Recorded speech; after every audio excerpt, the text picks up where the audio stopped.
Hey folks, Bernakevitch here with All Points Design. That's allpointsdesign.ca. Today we're taking a look at the Oregon State University Permaculture Design Template. Specifically, we're going to start to understand some of the ways of manipulating images as a background within the slides. So as we talked about before, you can click on certain elements within the slide. And if you click on some elements, it might mean that they're actually in the master theme slide, like we talked about in a previous tutorial, or new to our tutorial today, we've made them into the background. So there's an image here that's been put into the background as a placeholder. Again, it says here, insert image, your site photos, or any relevant photo to your liking. So that's what we're doing right now. So I'm going to delete this text box because I don't need that prompt anymore. And I know that the video tutorials are above, so I can delete this prompt as well.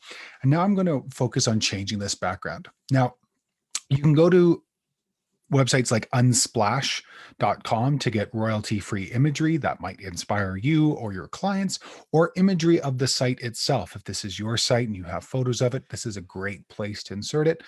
Or you could put in photos that your clients have. So to change the background here, we're going to go up to background, going to go to choose image, and then we have the ability to upload via by camera, URL, photos, Google Drive, or image search.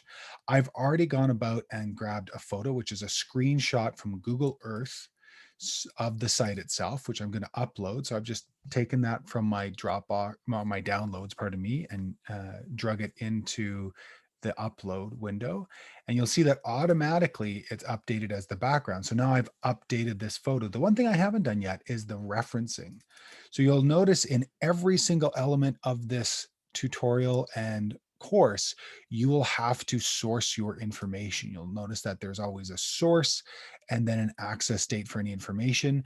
And for images as well, we want to make sure we're clear on where we're accessing this. So you'll see that there's a photo credit here. It's a little small, so we can zoom in as we've been shown before. So this photo credit is from Google Earth Pro, and it was accessed yesterday, so June 18th, 2022. Awesome. Very simple, off to the side, white or off-white. This is off-white just to be innocuous.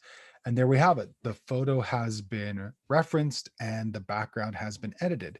We'll use this specific process when we get to the base map and creating overlays like grayscale, but that will be in the future tutorials. Thanks so much, folks, and we'll see you in the next video.